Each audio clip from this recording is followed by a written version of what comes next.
Saül avait approuvé le meurtre d'Étienne. Il y eut ce jour-là une grande persécution contre l'église de Jérusalem, et tous, excepté les apôtres, se dispersèrent dans les contrées de la Judée et de la Samarie. Actes chapitre 8, verset 1. La persécution est-elle derrière nous ?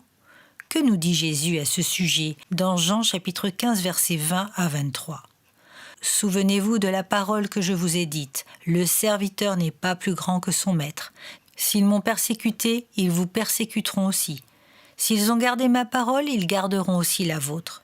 Mais ils vous feront toutes ces choses à cause de mon nom, parce qu'ils ne connaissent pas celui qui m'a envoyé. Si je n'étais pas venu et que je ne leur eusse point parlé, ils n'auraient pas de péché. Mais maintenant, ils n'ont aucune excuse de leur péché. Celui qui me hait est aussi mon Père. De quoi provient la persécution ? De notre nouvelle identité, de l'expression de notre foi et de notre opposition aux transgressions de ce monde. Un chrétien qui n'est pas persécuté n'est pas un chrétien. Jésus est très clair. S'ils m'ont persécuté, ils vous persécuteront aussi, mais ils vous feront toutes ces choses à cause de mon nom. Un enfant de Dieu, un né de nouveau, en France, vit la persécution, même si l'on nous fait croire que nous avons la liberté d'expression. Les lois liberticides ne cessent de pleuvoir, les interdictions de proclamer dans les lieux publics, les effacements des règles judéo-chrétiennes ne cessent de développer un esprit diabolique, christianophobe, dans notre pays dit démocratique.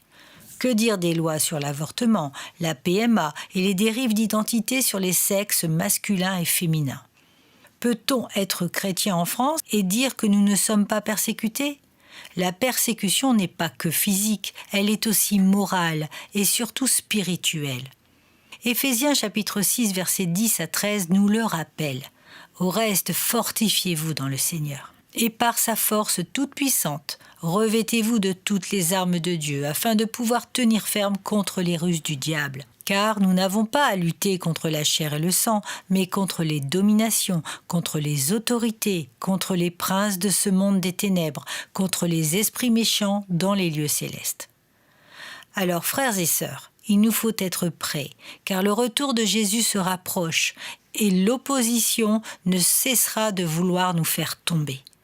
La foi, c'est avant tout faire la volonté de Dieu dans une loyauté sans faille qui demande une discipline de tous les jours.